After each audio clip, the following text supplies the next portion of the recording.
Tipton Ultra Standing Vise. This was on a recommendation from a friend. I'm kind of running low on my workbench. I have a drill press here and a bandsaw here, so I really only left myself this small area. I do have a metal worker's vise and a carpenter's vise that I can sort of work in. This is a AR block. I have an AR-15 block and an AR-10 block somewhere. These are really nice. These are from Plastics Revolution. They can get a lot done. I can also use this Harbor Freight carpenter's vise. I put some plywood in here and I use a towel so I can get some light duty stuff done, but I have a little bit of a restriction there. So I wanted something else that I could use that was somewhat more sturdy. So there's two versions. There's just this top piece, and then there's one that comes with these legs. I was able to find this for $180 from Midway for the whole set, and I think shipping was $10. Amazon has some. They're around $200 free shipping, so it may work out to your benefit if you need one to get one from Amazon. I'll put links to both. Says it's all steel, collapsible, and then these upper gun vise, I guess, modules are all movable, and then these legs fold up. You see these little handles here, and then you can store it wherever. You can hang it or get it underneath something. So kind of a nice little deal. An AR magwell vise, which is nice. This is kind of the problem I have with some of these. I have another one that's kind of similar, but not able to get the clamps to work with everything. You can see here it's got a little tool tray, and then you can move these around. So depending on your setup, these may or may not work well. May also be used for leveling. 35-inch working height. It doesn't look like the height is adjustable.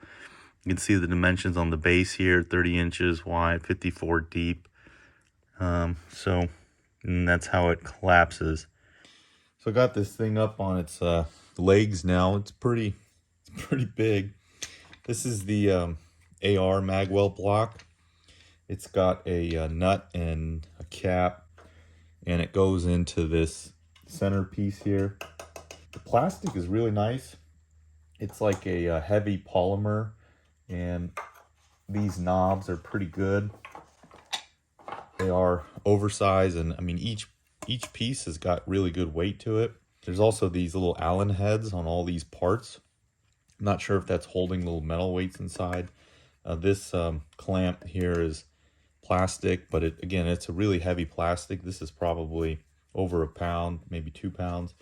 And then you can see here how these plastic caps thread on, but they are oversized, so it's nice to grip them, and you can get pretty good torque on them. This part on the AR piece has these little notches, so you can get this to sit at different positions.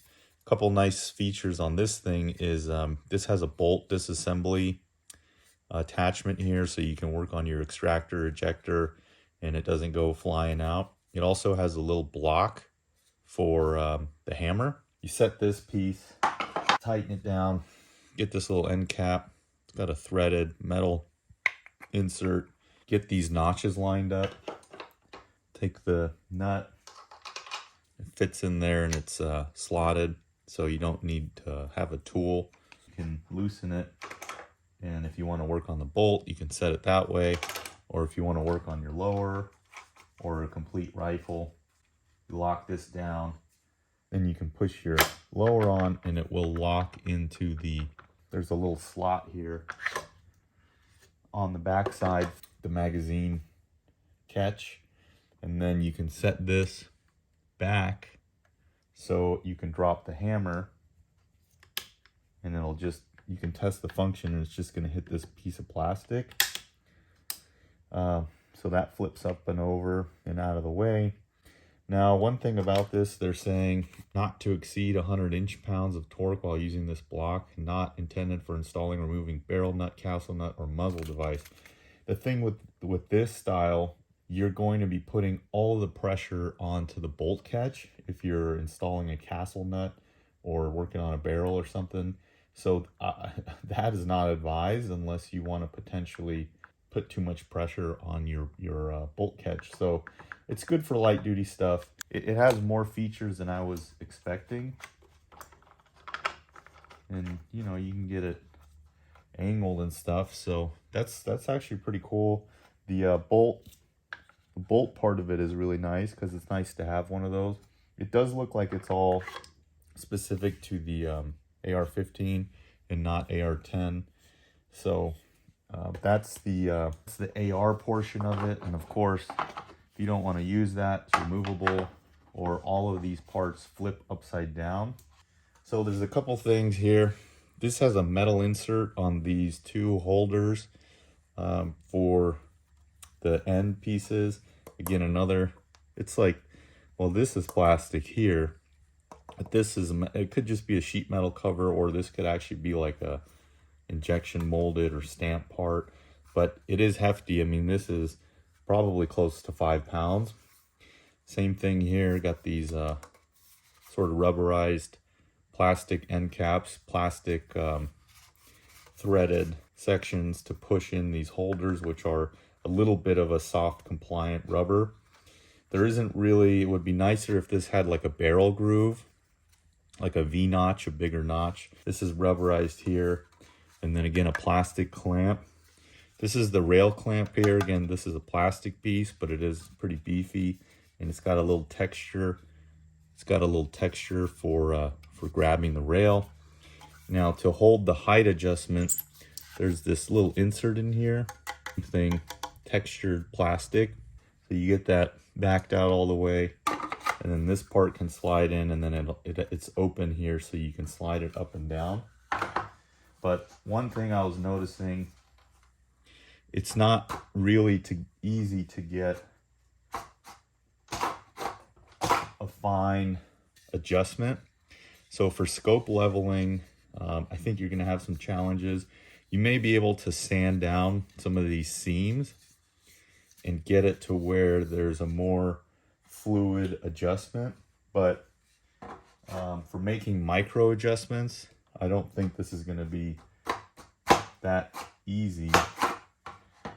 But again, you could spend some time smoothing out. It seems to be that these seams here are catching a little bit.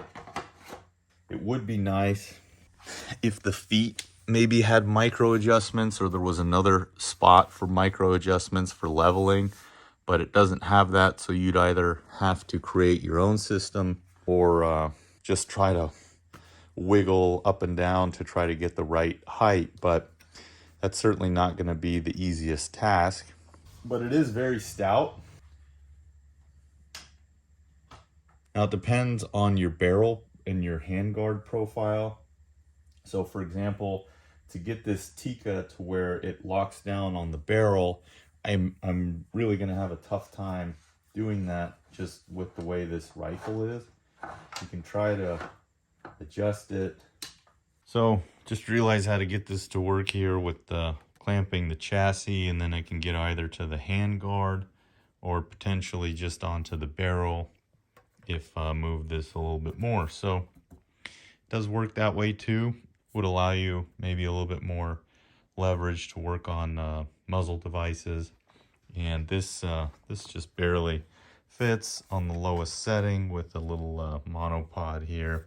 It's a Tikka T3X. Anybody has one of these, you can check out my other video. I got this bolt handle machined to fit here. Got their bolt shroud, Mountain Tactical, and their really nice trigger spring. Looks nice. You know, for medium duty stuff, it's probably just right. It's kind of nice. Got these little movable parts storage. It would be kind of nice if it had maybe a whole an entire tray, so maybe you're less likely to drop stuff. Maybe they make that, I don't know. The other thing I noticed is it doesn't have any hook to hang it off of something. Like I hang a lot of like my woodworking tools and stuff off of these racks I put in, so I can get extra hooks, but If you don't have a hook, it would be nice if they even gave you just a basic one, but you can even do that with rope or whatever. Hunting style rifle. I mean, I can get it in there pretty good to where the feet are producing the wobble.